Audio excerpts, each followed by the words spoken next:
Hey everybody, this is Modern Refugee. You can look at prepping channels all over YouTube, and you're not going to go very far into those channels without seeing videos on gold and silver. Um, Gold and silver discussions are a staple in the prepper sphere. People talk about buying it and trading it after SHTF and these type of things. And every time I see those videos, I think of some personal experiences that I had growing up. Now, my dad was an avid coin collector, and he always collected coins. And back then, you could still find silver coins and just regular money that you got back as change. You got silver quarters, silver dimes, those kind of things. And those were the things that he collected. And he really didn't collect that stuff for the silver content as much as he did like the dates and the mint marks and stuff. And Dad would go to different coin and gold and silver dealers and stuff that were around here and in some of the cities that we went to when I was a kid. And I got to be friends with some of the people that ran these gold and silver shops.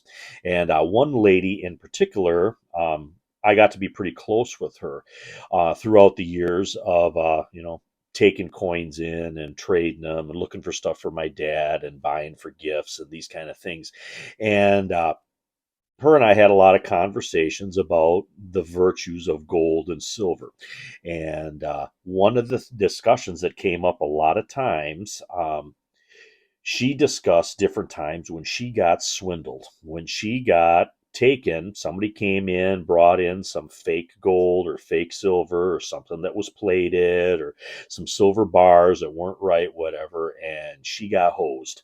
And if a professional that handles gold and silver all the time with their daily job, their daily business that they do, if those people can get hosed and screwed by getting fake gold and fake silver, what do you think an average prepper who wants to trade and buy and swap gold and silver after SHTF, what are the odds of them running into a situation where they're going to get swindled with some fake or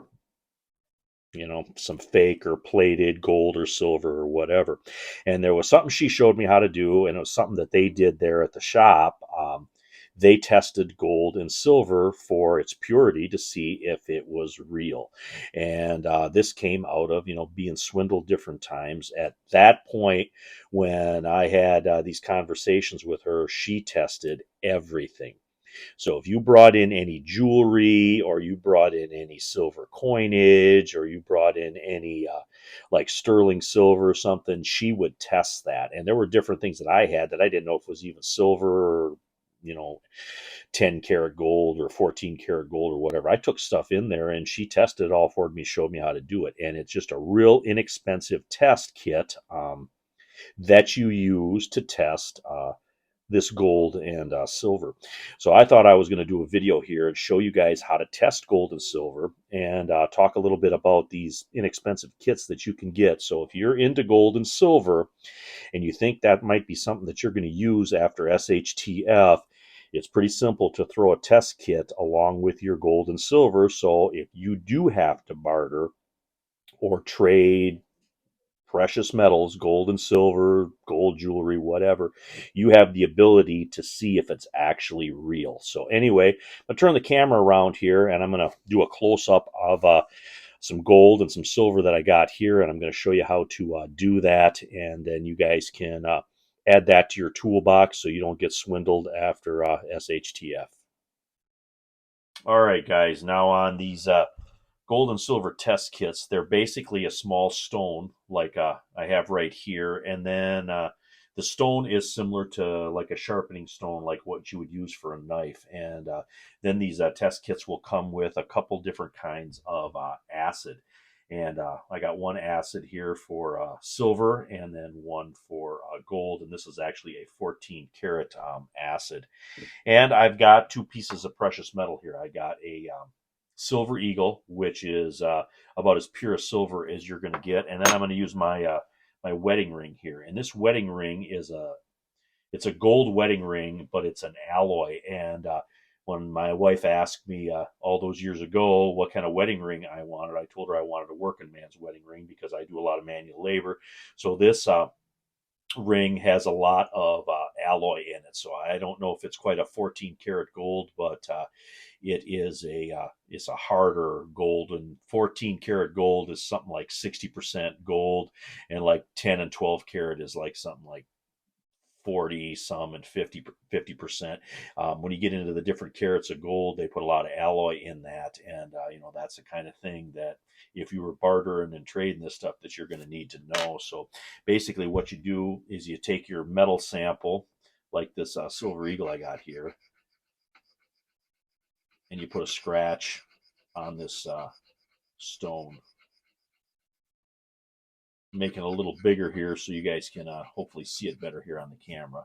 So that's our silver spot, and I'm going to do the same thing here with the gold ring.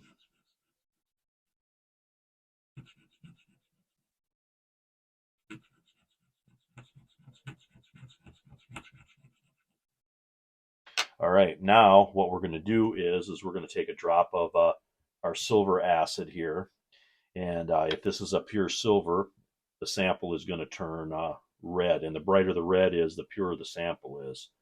So we're going to put a little of our test acid on there. And we're going to do the same thing with the gold. You can see right away on the gold, it's starting to smoke, which means that the acid is actually dissolving the alloy in the karat gold that there is there. Now, if that was a pure gold, that wouldn't dissolve at all. And there's actually different acids. Like I said earlier, this one says 14%, or excuse me, 14 karat gold on here.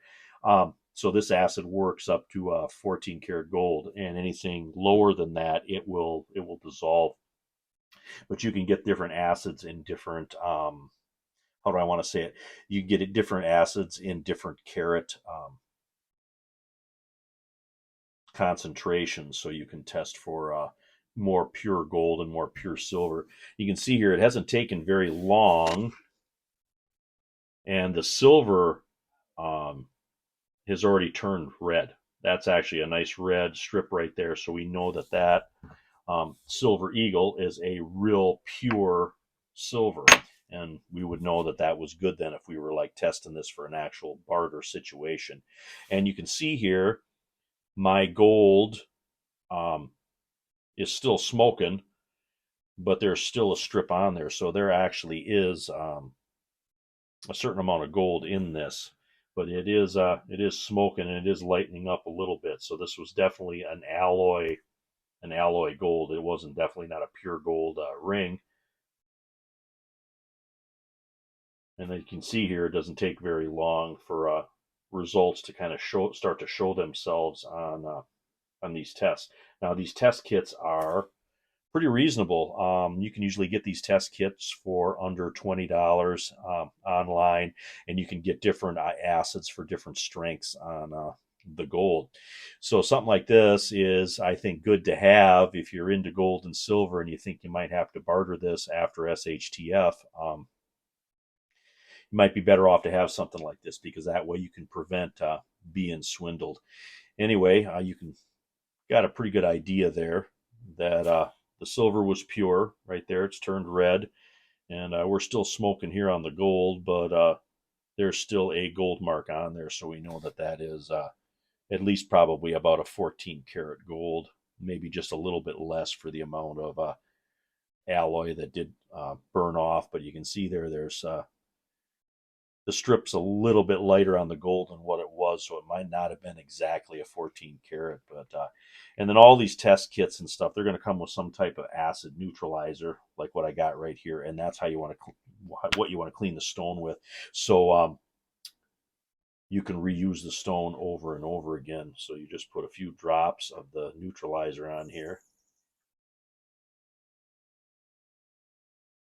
and then just take a paper towel to wipe the stone off.